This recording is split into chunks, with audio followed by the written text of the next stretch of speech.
Hoy hablaremos del síndrome de Alport. ¿Pero qué es? Es una afectación hereditaria rara, ya que su prevalencia se estima en 1 de cada 50.000 nacimientos. Consiste en una afectación renal con presencia de sangre en la orina, lo que se conoce como hematuria, y esto lleva a una evolución progresiva que acaba con la insuficiencia renal. También conlleva una disminución de la audición. Hagamos un poco de historia.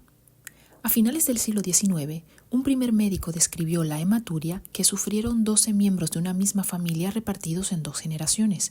20 años después, un segundo médico observó que la evolución había ido hacia insuficiencia renal terminal en varios miembros de esa misma familia.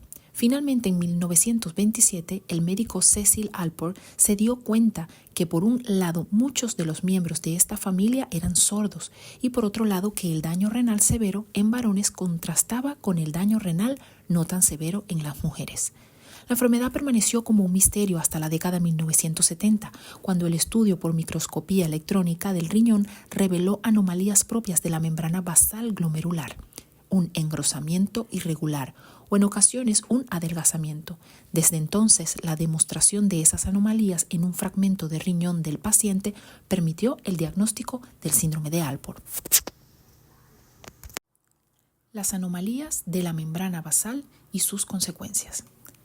En la década de los 90 se descubrió que la causa del síndrome de Alport radicaba en la alteración de la membrana basal glomerular.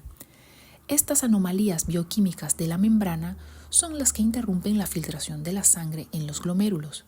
Esto lleva a la aparición de síntomas urinarios como hematuria y proteinuria, responsables de la alteración progresiva y de que los glomérulos se conviertan en fibrosos e incapaces de asegurar el buen funcionamiento de los riñones.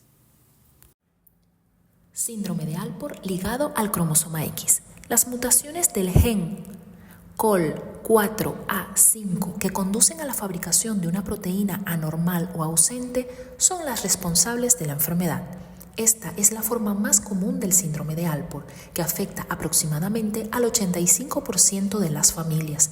Por esta alta frecuencia se conocen bien las manifestaciones clínicas y la evolución de la enfermedad. Modos de transmisión del síndrome de Alport. Puede transmitirse de las siguientes formas: dominante, ligado al cromosoma X, autosómico recesivo o autosómico dominante. El modo de transmisión depende del gen mutado, la evolución de la enfermedad renal y su asociación con las manifestaciones extrarrenales varían según el gen mutado. En próximos videos estaremos profundizando acerca de estas 2 variantes de la enfermedad: dominante ligado al cromosoma X, autosómico recesivo o autosómico dominante.